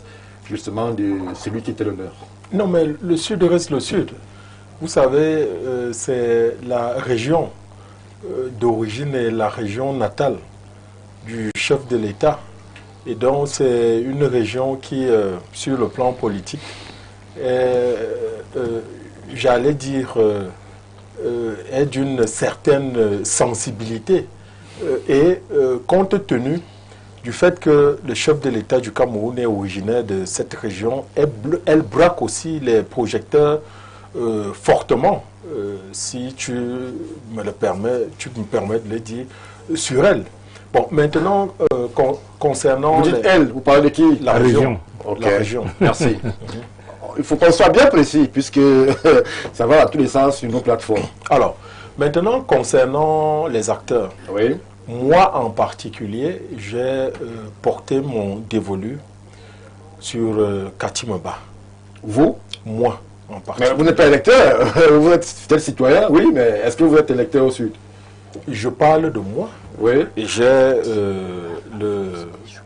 la liberté de dire que sur tel ou tel sujet, et vous savez, je suis un homme public. Oui. Je suis un homme public. Bon, la première question, la plus simple qu'on vous poserait, c'est pourquoi justement cette orientation, cette inclinaison sur Dame Cathy Meba, puisqu'il y a d'autres candidats qui sont en lice. Pourquoi elle particulièrement? Alors, vous allez déjà vous rendre compte que sur toutes les régions, parce que j'ai un peu essayé d'ausculter les différentes listes dans les régions, c'est la seule femme dans tout le territoire national qui se présente. premier grand argument. Deuxième grand argument, elle est jeune. Oui. Elle est jeune. Autre argument, c'est une femme très dynamique. C'est une femme très dynamique. On l'a connue dans le milieu associatif. Vous savez, elle gère la GERC avec Maestria. Oui. La GERC, c'est quoi? Jeunesse émergente du Cameroun, je crois, à moins que je ne me trompe. Elle est conseillère régionale de la mandature sortante. Oui. Donc, elle a du bagou sur le plan politique. Et aussi, il faut dire, c'est quelqu'un de très aimable, très affable pour ceux qui ont eu la possibilité de l'approcher. Elle est quelqu'un de proche et qui connaît sensiblement les problèmes de la jeunesse. Oui. Parce qu'il faut dire que le chef de l'État a placé son actuel mandat sous le prisme de la jeunesse Et de la femme. et de la femme. Mais il faut surtout le dire que le Sud, en tant que locomotive politique du Cameroun, a aussi le devoir d'innover. Locomotive politique du Cameroun. Mais bien sûr, le chef de l'État du Cameroun est originaire de la région du Sud. Et donc, si le Sud réussit à placer à sa tête une femme, la femme est dite sexe faible. Hein. Oui. Donc, moi, je dis ce serait une très grande orientation. En 30 secondes véritablement, je reste avec vous, Léonide. Alors, que répondez-vous à ceux qui disent que Mme Meba est quand même la fille du président Et ça interdit quoi? et que justement le Sud ne serait pas une propriété d'une seule famille? Non, mais elle va à une élection. Oui. Oui, elle va à une élection et les conseillers régionaux seront appelés à choisir. Et nous, citoyens, nous leur donnons des armes. Mieux même, mieux. Allons même aussi sur ce terrain-là. Allons même sur ce C'est le terrain. principal argument qui est brandi. Pas ses contempteurs. Tout à fait. Oui, pas ses contempteurs. Mais j'ai envie de dire que déjà sur le plan de la politique et dans cette famille-là, il faut voir que c'est pratiquement la seule femme qui s'oriente dans ce domaine et qui a, j'allais dire, qui a de quoi montrer à la population camerounaise relativement à ce qu'elle a fait sur le plan politique. Merci. Oui, donc elle a des faits d'armes qu'elle montre à la population camerounaise. Mais moi, j'ai envie de dire qu'elle va à une élection, elle a un projet, elle a un programme qu'elle présente. Et ceux qui pensent que ça pourrait être un handicap, que non, puisqu'elle est une femme politique, elle connaît la région du Sud, Merci. Elle connaît les besoins des populations du Sud en termes de développement, elle connaît cette région. Donc, ce n'est pas forcément... Non, je suis pas là. Ce n'est pas un handicap pour elle d'être la fille de... Disons ça comme ça. Elle va La fille du président, elle n'est pas la fille du boutiquier. Elle va à une élection. Voilà. Merci. Alors, je me tourne vers vous. Monsieur le maire, je vous sais attentif à tout ce qui concerne justement ces élections régionales, les conseils régionaux. Les conseillers régionaux sont là. Il y a une mandature qui s'achève. Il y a une autre qui est censée débuter avec justement l'élection des présidents. Et du côté du Sud, ça va dans tous les sens. À chaque journée, sa communication, à chaque, justement, acteur, son choix. Madame Meba semble très populaire chez les jeunes, chez les femmes. Le président V a aussi ses entrées, on le voit. Il a une certaine stature, une certaine aura, même dans le milieu sportif au Cameroun. Le troisième larron, si je peux l'appeler ainsi, Jean Vendo, aussi est là et espère lui aussi briguer justement un mandat. Est-ce qu'on peut dire justement que ce qui va se passer au Sud demain sera révélateur de ce qui se passe partout dans le Cameroun et que la particularité du Sud, en cas d'élection, en cas de choix du parti, en cas de choix de l'establishment, ne sera que révélateur de ce qui se passe dans le Cameroun? Stéphane Baga, je voudrais vous dire, vous me faites beaucoup d'honneur à me donner la parole. Avant les gens, les anciens et les actuels RDPC. Il ne s'agit pas de RDPC. Je considère ça comme un honneur. Je voudrais, vous me rappelez ma grand-mère. Lorsqu'il fallait faire le coq au village, on le faisait samedi pour le manger dimanche. Oui. Et ma grand-mère était souvent surprise parce qu'on faisait le coq dans la marmite et les tarots en haut. On était souvent surpris qu'on retrouvât un tarot dans le coq. On ne sait pas comment ça arrive que ça tombe là-bas. Aujourd'hui, on dit comment peut-on retrouver la pâte du poulet dans une marmite de légumes. Prenez ça comme vous. La deuxième chose, je vous cite Paul Biya. Paul Biya dit, par la force des choses de l'histoire, je suis né dans le Sud. Pour comprendre ce qui se passe à l'heure actuelle, il faut mettre ces deux maximes en cohérence. Peut-être on en parlera hors d'ici. Mais je voudrais vous dire que Paul Biya ne donne pas de consignes pour une élection. Il vous l'a déjà dit. Il ne l'a presque jamais fait. Katimeba, Ndo, Oumve et Lemva sont des conseillers régionaux. À ce titre, chacun est libre de se battre pour conquérir un poste ou un autre. Il faut le prendre ainsi. Lorsqu'on est président sortant, on n'a pas l'avantage, par exemple? Ça ne m'intéresse pas. D'où je suis un peu la pâte de poulet dans la mamie de coco. Hein, vous comprenez? Oui. Donc je dis, mais je suis quelqu'un qui fait attention à ça, parce que le Cameroun va se décliner demain en termes de communes, en termes de conseils régionaux. C'est pour ça que ça m'intéresse. Ok. Il ne faut pas que le fait d'être né par la force des choses, ou bien ses parents, soit né par la force des choses de l'histoire au Sud, devienne un inconvénient. Deuxième chose, il ne faut pas que le fait d'être la nièce, parce que c'est ce qu'elle est effectivement, du chef de l'État, soit un passe-droit ou un inconvénient pour la carrière politique. Nous l'avons vu, ce n'est pas bon. Mais il ne faut non plus que ce soit un argument exclusif pour dire que je suis candidat parce que. C'est pour ça que je dis, pour moi, c'est le signe de la vitalité démocratique au sein du Conseil régional du Sud. Voilà. C'est ça le problème. Laissez-les. Je rappelle qu'il ne faut pas faire. Bon, je vais citer mon aîné Bernard Jusson Antoine, qui était très populaire dans l'opinion, mais oubliez que le comité exécutif, ceux qui nomment, qui vont le président Africa Foot, ne sont pas là. Il n'y a que 100 personnes qui vont élire. C'est 100, non? 90. 90. Parce que le collège des chefs, qui vont élire le bureau du conseil régional. Et si mes informations sont exactes, les gens vont passer au vote cette fois-ci. Oui. Il en sera autant du Sud que du Centre. D'ailleurs, il faut laisser la démocratie s'exprimer et par conséquent, laisser chacun se battre avec ses arguments. J'entends ici que quand un projet, il n'y a pas de projet pour le conseil régional. Il n'y a pas un projet individuel. Alors, qu'est-ce qu'on a vu circuler là? Non, c'est la bataille politique. C'est la bataille politique. C'est la bataille politique. Je vous ai dit deux choses avant, qu'il faut prendre au sérieux. Et c'est ça le fond du problème. Et pour ceux qui fréquentent l'arrondissement de Yomessala, on peut vous le rappeler très régulièrement. Ces gens se comprennent très bien. Et mais je dis, vous ne pouvez pas nous avoir accueillis depuis 100 ans.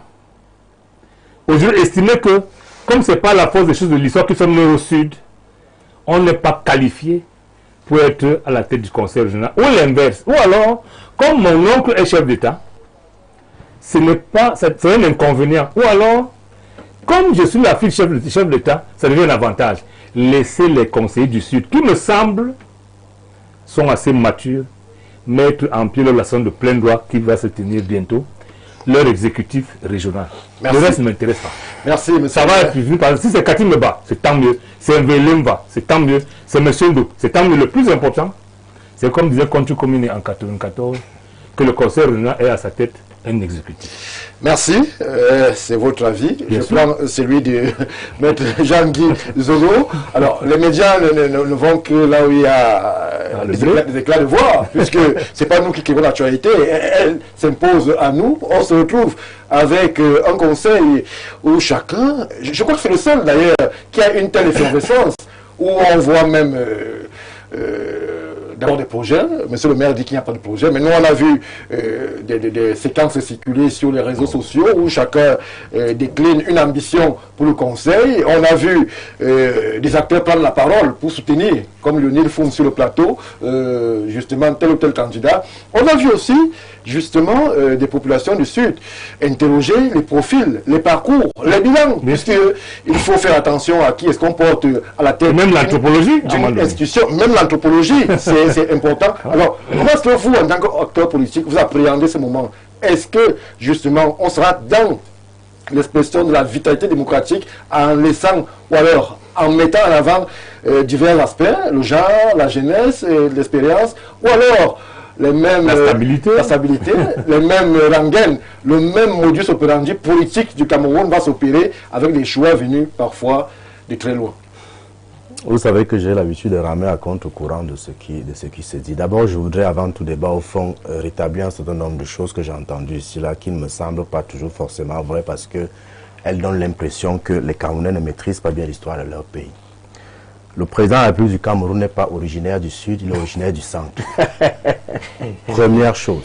Par la force des choses de l'histoire, il est né au Sud. Justement, je m'exprime. Oui. Moi, je suis Menimbasa Kolkose Kameseng. Si mon père, en allant travailler à Djouma à l'époque, j'étais né là-bas, je ne serais pas devenu un originaire du Sud.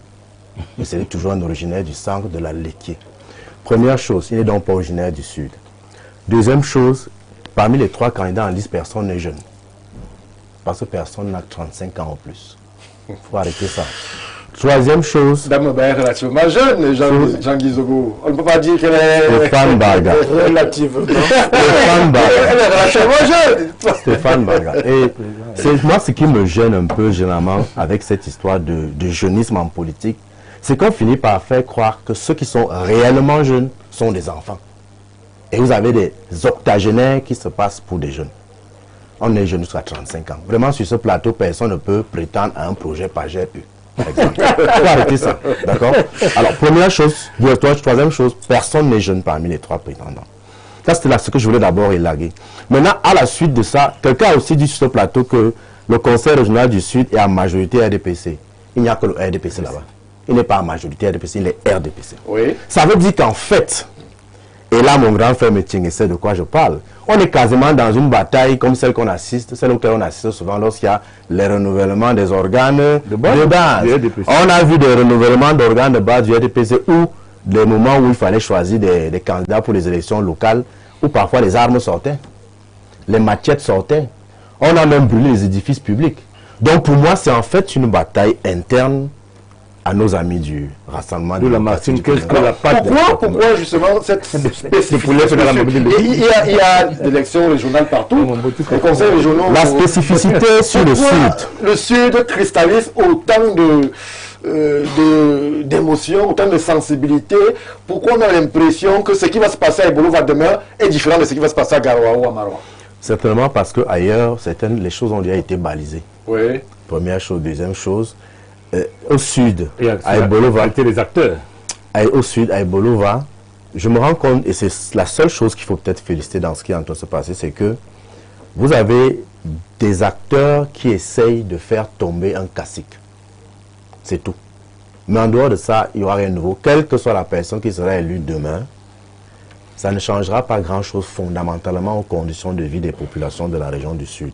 Parce que depuis que la décentralisation est progressivement mise en œuvre, on constate très bien qu'elle souffre d'un malheur, d'un mal congénital. D'un mal congénital, voilà. Donc, il n'y aura rien du tout. Par contre, je ne parlerai pas de cacophonie, je dirais simplement que les gens essayent chacun à sa façon de tirer la couverture de son côté. Oui. Si vous êtes la fille du chef de l'État, il n'y a aucune disposition légale, réglementaire ou constitutionnelle qui vous interdit d'être candidate à une élection. Oui. Mais si c'est votre argument de campagne, là, ça devient un problème. Parce que vous devrez pouvoir dire à vos compatriotes, certes, je suis béni par ma naissance et par mon nom, mais voilà ce que je vous offre, voilà ce que je vous propose, voilà le projet que je porte. Et contrairement à ce que le maire Niek disait, il y a un projet. Et c'est ça le problème. Les gens devraient être élus à la tête d'une région avec un projet. Avec un projet, oui. De quoi? Oui, si. Parce que si vous n'avez... Parce que moi, ce qui m'épate souvent, c'est que je ne sais pas comment les gens réussissent ça. Même dans une association de quartier, j'ai commencé les associations en 4e.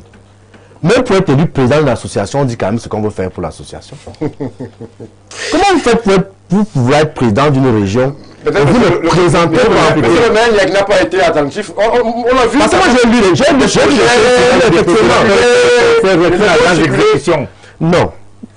Même ça, le problème, je dirais que ce qu'on vous envoie, vous ne créez rien. Donc justement, ça, là c'est un autre débat. Alors, parce qu'en réalité, mais vous pouvez orienter la dépense. Ça veut dire que dans ce cas, les maires aussi ne doivent pas avoir de projet. Comme lui. Le maire, parce qu'en réalité, c'est tout ce que les maires sont handicapés par le fait que la décentralisation n'est pas réellement mise en œuvre. Vous comprenez un peu? Oui. Donc, Ce n'est pas parce que quelque chose se passe mal sur le terrain que, dans le principe, on ne doit pas au moins respecter les populations qui nous donnent leur suffrage. Merci. Donc, il faudrait que ceux qui sont... Moi, je voudrais quand même attirer l'attention des Camerounais sur un fait. Un fait important, c'est que... Saint-Éloi Bidon va prendre la parole aussi. J'ai entendu parler de revitalisation de la démocratie. J'ai même entendu parler de... la vitalité, pas de la revitalisation. Ah, de la vitalité de la démocratie. Au sein du Conseil régional du Sud. Bon, seulement. Si c'est spécifique, mais le problème se pose, c'est que, in fine, aussi bien par rapport à la thématique de tout à l'heure qu'à celle-ci, nous on est face à un problème. Et moi, c'est ça qui me pose problème. Le président de la République du Cameroun, après 43 ans de pouvoir, est entré dans son 8e mandat, que moi j'ai appelé le mandat testamentaire. Parce qu'en réalité, le problème autour de lui, c'est qu'il est entouré des gens qui pensent qu'il doit encore besoin d'être défendu. Paul Biya n'a plus besoin qu'on le défende. Paul Biya a besoin de collaborateurs qui travaillent à lui construire dans la mémoire collective et dans la conscience collective nationale un héritage. Et ce que les gens sont en train de faire dans le Sud, j'espère qu'ils le font dans l'optique de lui construire un héritage. Parce que si vous voyez aujourd'hui les gens se réclamer du gaullisme, c'est pas parce que De Gaulle était parfait, c'est parce qu'il a laissé un héritage. Est-ce que le biaïsme va seulement demeurer l'affaire de quelques personnes ou ce sera également un héritage politique? Saint-Éloi Bidon, je me tourne vers vous. On parle là d'une maison que vous connaissez très bien. Vous y avez fait toutes vos armes politiques. On parle là d'un conseil régional du Sud où il y a des acteurs qui appartiennent tous à la même estampille. On parle du RDPC. Mais même dans le RDPC, il y a des acteurs aussi, membres du comité central, qui prennent la parole de façon publique pour déclarer leur soutien à X ou Y candidat. Est-ce qu'on peut comprendre que dans la même maison, il y a autant de véhémence, il y a autant de contradictions? C'est une question, somme toute, qui est celle du développement, celle du dynamisme d'une région. On parle là de la région du Sud. Vous parlez là du RDPC. Oui. Et ce que vous dites là illustre bien le fonctionnement du RDPC. Le président Biya l'a dit en 1982. Par un concours de circonstances, force des choses, volonté de Dieu, je suis né au centre-sud.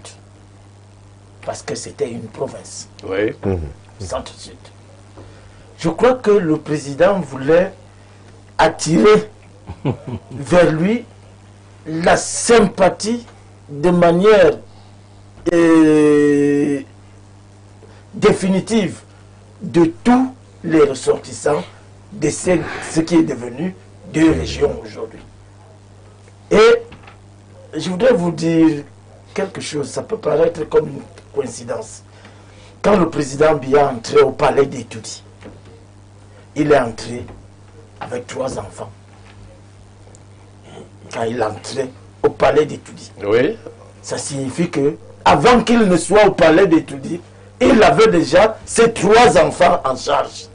Et ces enfants, nous les connaissons. Non, on ne les connaît pas. Moi, je veux donc vous dire, le premier, c'est lui, Paul Motazé, que le président a amené à étudier. Le deuxième, c'est Evou Mokou. Et le troisième, c'est Franck Biya. Vous comprenez que, au nombre de tous les neveux, parce qu'ils sont une famille Les 2 premiers cités sont des ponts dans la République quand même. Voilà. Et ces 2 premiers que j'ai cités, on ne peut jamais leur demander qu'est-ce que vous avez fait. Ils ne peuvent pas avoir pour premier argument je suis le neveu du chef de l'État. Ils ont des faits d'armes et que tout le monde connaît. Et aujourd'hui, nous voyons venir des cousins, des neveux, en français on dit, devenez riches et vous allez vous découvrir des neveux pauvres. Et aujourd'hui, les gens foncent à poing fermé pour crier à haute et intelligible voix, je suis le neveu du président, je suis la nièce du président. Est-ce qu'on est là encore sur le cas du conseil régional du Sud? Justement, c'est là-bas que je viens. Voilà donc des neveux qui aujourd'hui arrivent et vous disent, comme premier argument, je suis le neveu du chef de l'État. Cette dame, Madame Katim Ba, elle doit avoir une cinquantaine d'années. Oui. Et ça fait 40 ans que le président est là. Ça fait 25 ans qu'on la sent dans des affaires. Le business. Bon, affaire. Elle travaille où? Elle a fait quoi au lycée, le monde associatif. Il y en a qui ont créé la Jachabi. Ça s'appelait comment? La jeunesse de Chantal Biya, pour flatter l'ego du président et de son épouse. La Presby, la Chantabi, la Brendabi, la Bi. Vous voyez un peu, c'est des trucs qui ont existé et qui ont voulu s'exprimer et s'imposer. Tout simplement parce qu'ils étaient de la famille présidentielle. Arrêtez ça. Le RDPC est beaucoup plus sérieux. Le RDPC est un parti politique structuré et mesuré. Vous ne pouvez pas venir avoir des projets alors que le RDPC doit avoir les projets pour tout le monde. C'est de ça qu'il s'agit. Moi, j'étais candidat à l'élection de maire. C'est pour ça que je vous dis toujours que le moins démocrate de Cameroun, c'est le président Biya. Parce que en pleine élection, en plein conseil municipal, on a brandi un papier en disant que le président Biya a choisi M. Atangana et non Saint-Éloi. Alors débrouillez-vous pour que M. Atangana, qui était un illustre inconnu, devienne maire. C'est vrai aussi. Et voilà comment ça s'est passé. Et vous pensez que un monsieur comme V. Emmanuel, que vous traitez de vieux, vous avez cité le discours du président ici, il a réservé le septennat à la jeunesse, aux femmes. Non, le président Biya est le plus rusé des Camerounais. Parce que sinon, il n'aurait pas reconduit au mandat dernier et les cavales, et les gnattes sur le lit d'hôpitaux, et tout ce que vous savez. Le président Biya a choisi V. Emmanuel. Il ne savait même pas qu'il pouvait être candidat. C'est le président qui a demandé que V vienne mettre sa candidature. C'est pas dangereux. C'est le profil. Un monsieur qui ne sait pas qui sera candidat, qui ne s'imagine même pas. C'est comme ça. Mais qui se retrouve à la tête d'une institution qui est censée porter. C'est comme ça que ça se passe dans toute la République. On a même vu, on aura tout vu. On a vu des gens sortir des cuisines pour entrer à la mairie. On a vu des gens sortir des garages pour entrer à la tête de la mairie. Derrière le volant du maire pour le remplacer. Arrêtez ça. C'est vrai. Donc, le président, là où il est là, il ne peut travailler qu'avec les gens qu'il maîtrise et qu'il connaît. Si vous dites qu'un vieux, le président est quoi? Il est jeune? Le président n'est pas jeune. Donc, le président travaille. Et en plus de ça, il faut que les gens sachent que le président est parfois reconnaissant. Je crois que V. Emmanuel a rendu des services à ce pays et le président a estimé qu'il mériterait. Qu'est-ce que vous direz de la candidature de Timevuna? Pourquoi vous ne faites pas autant de bruit ici à Yaoundé? Non, je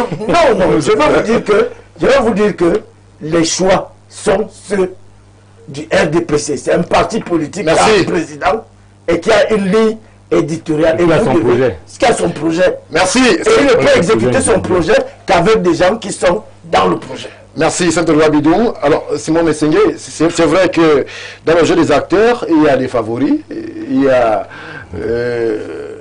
des outsiders, il y a des challengers, il y a surtout le Conseil régional du Sud qui cherche preneur. On a justement ceux-là qui essayent de se démarquer des autres. Madame Meba, puisqu'il s'agit d'elle, c'est elle qui crée et suscite toute la curiosité, qui suscite tous les commentaires, de par même son profil, de par son anthropologie, comme le disait monsieur le maire, de par justement son bagou, puisqu'elle mobilise.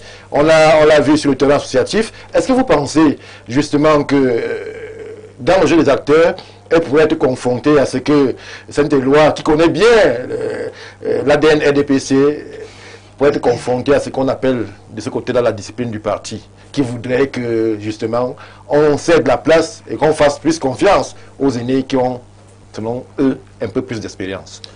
Ok, je voudrais dire qu'il faut d'abord noter une chose, et là il faut féliciter la région du Sud. Elle montre que, évidemment, le RDPC est un parti démocratique. Oui. On ne stratise pas les gens. chacun est libre de dire qu'il peut assumer telle ou telle fonction, surtout que ce sont des fonctions électives. Et donc, depuis 2020, effectivement, la région du Sud s'est démarquée des autres régions qui étaient un peu plus dans la logique de dire, bon, l'élection se termine après le dépouillement. Mais on s'est bien rendu compte que la session de plein droit, également, est une autre phase électorale, où le corps électoral est constitué des conseillers nouvellement élus. Et donc, de ce fait, évidemment, elle a toujours brillé par cela.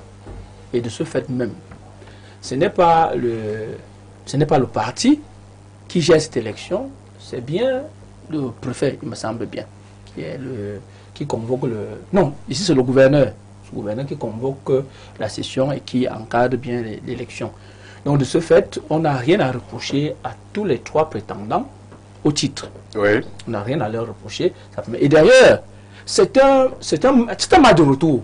Parce qu'en 2020, effectivement, les 3 ont évidemment présenté également leur candidature. C'est-à-dire que le camarade Elenva, le camarade Gervendo et la camarade Katimeba.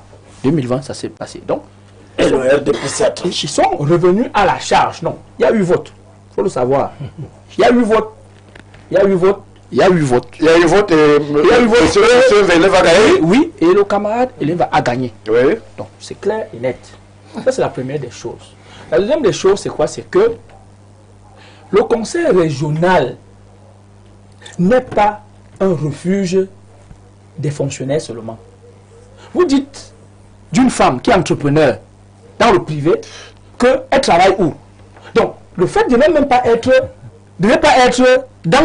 être fonctionnaire, vous bannit des fonctions électives. Non. Le RDPC, non. Et d'ailleurs, même le président, le patron politique du Sud, parce qu'il a été reçu à Espace Politique, il a d'ailleurs présenté les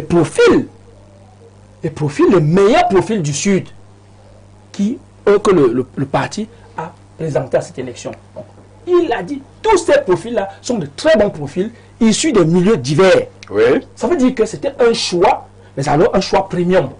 Et donc, aujourd'hui, disqualifier quelqu'un en disant qu'il travaille où? Donc, ça veut dire qu'ici, j'entends des gens dire que... Vous faites un procès d'intention. Non, bien sûr, écoutez, je vous fais pas de fait d'armes, c'est quoi? Bien sûr, écoutez, Il s'agit de qui là? Vous la suivez dans non, elle est même entrepreneur. Elle est entrepreneur. Le bilan, c'est quoi? Je voudrais dire ceci. Je ne voudrais pas... Beaucoup de Camerounais sont entrepreneurs. Je ne voudrais pas faire une fixation sur elle, comme pour dire que le RDPC pense pour une seule personne. Mais je voudrais dire une chose. Je refuse la stigmatisation. Qui veut qu'on dise qu'un chauffeur ne peut pas être maire?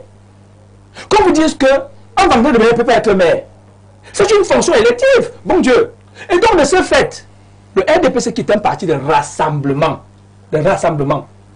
met ensemble toutes ces intelligences. Et toutes ces intelligences doivent participer à booster, à doper le développement. Monsieur le maire, quel est le levier que le RDPC utilise pour l'élection de ces personnalités? Les investitures ou les primaires? Les investitures ou les primaires? Oh là là, c'est un autre débat. C'est là justement le débat. Écoutez, le RDPC c'est un parti sérieux. Qu'est-ce qu'ils ont choisi? choisi? Il peut utiliser oui, il utilise les 2 leviers. Il peut utiliser les investitures, donc il peut utiliser le primaire. Pour le cas de figure, d'ailleurs, ce n'est pas le RDPC qui préside cette élection, il faut le savoir. Ça, il faut le savoir. Et le RDPC c'est un parti légaliste. C'est moi, monsieur le gouvernement. S'il vous plaît.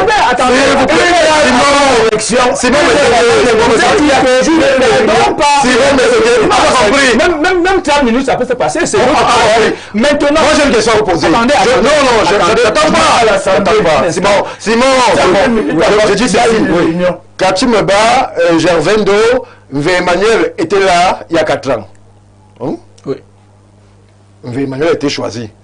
Katimeba est dans le conseil. Monsieur... Non, Katimeba n'était pas dans l'exécutif. Oui, nous sommes d'accord. Oui. Monsieur Ndoye, vice-président, je crois. Bien sûr. Alors, nous sommes aujourd'hui en 2025. Ouais. Qu'est-ce qui aurait changé pour que M. Emmanuel parte, pour que M. Ndoye arrive, et que Mme Meba prenne la place? Qu'est-ce qui aurait changé? Moi, je vais vous dire. Et, M. Emmanuel est toujours candidat. M. Ndoye est encore dans la course. Mme Meba est là.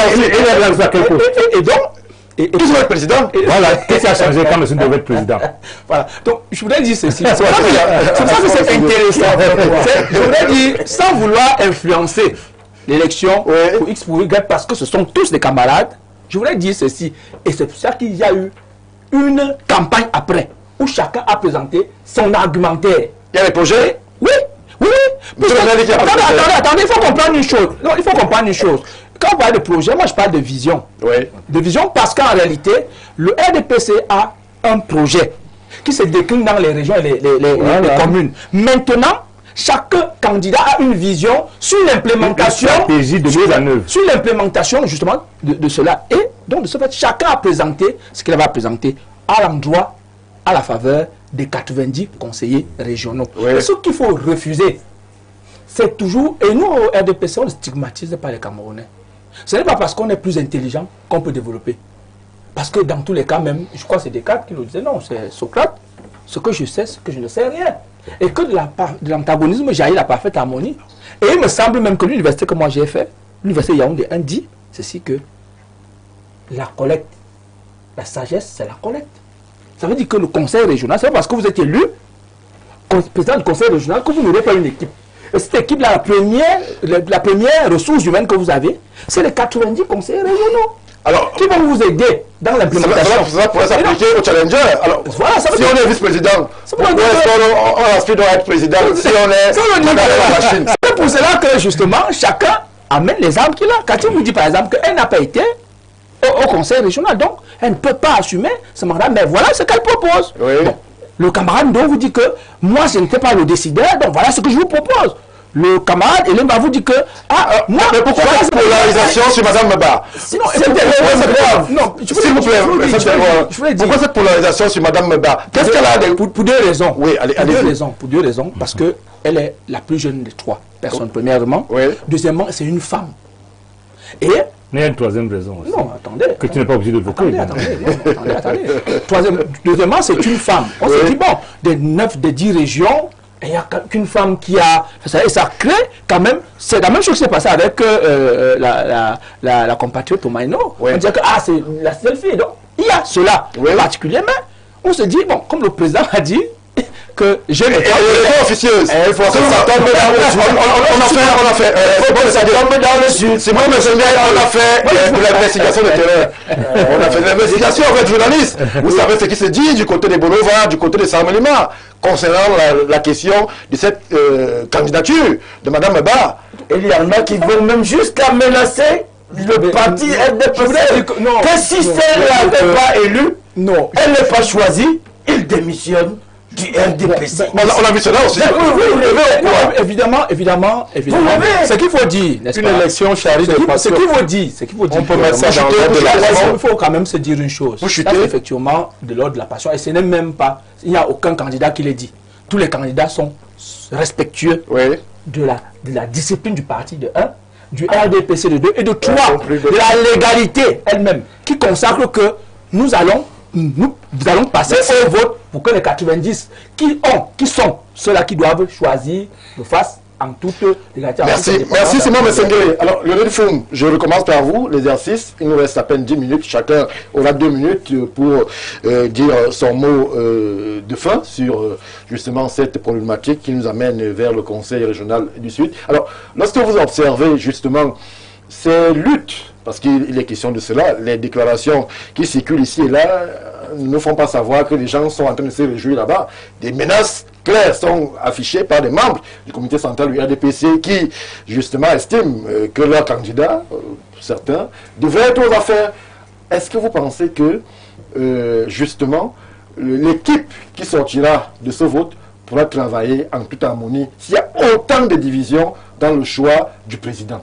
Non, mais vous savez, c'est quand vous ne faites pas la politique que vous ne pouvez pas comprendre ce qui se passe au Sud. Toute élection, lorsqu'elle a des enjeux aussi importants que ceux que l'on peut observer au niveau du Sud, charrie des passions.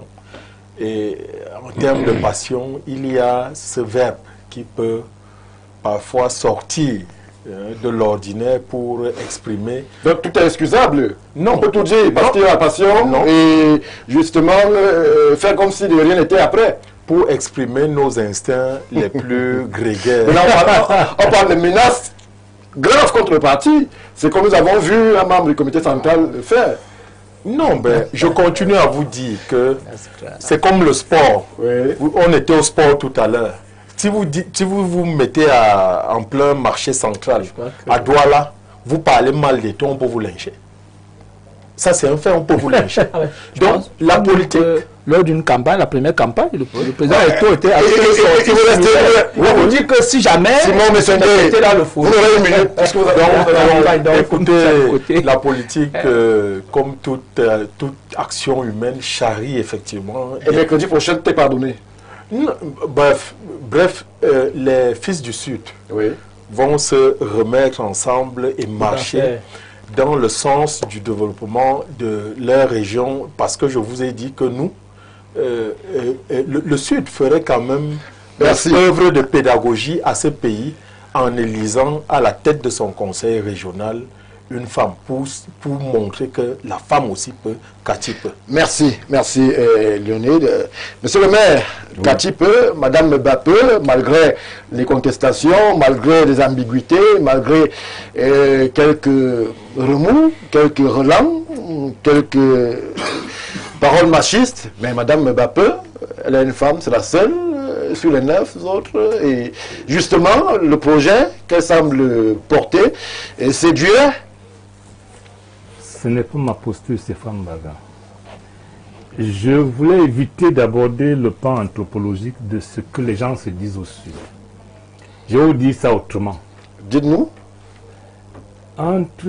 Depuis que je suis arrivé ici et depuis que je suis né ici, la différence est fondamentale. Je voudrais m'adresser pour terminer, parler à mes amis du Sud. Vous ne pouvez pas vous vanter d'être le socle granitique d'un parti qui est en réalité l'apanage d'un homme qu'on appelle Paul Biya. Et lorsque sa progéniture venait à postuler, que vous leur rappeliez que vous êtes seulement arrivé ici, le vous là c'est vos arrière-grands-parents. Comprenez? C'est à ce niveau qu'on est arrivé? Malheureusement aussi. C'est pour ça que je dis, pour moi, les gens, le conseil du doit en toute âme et conscience choisir librement la personne qui leur semble la mieux aguerrie pour conduire aux destinées de ce conseil régional.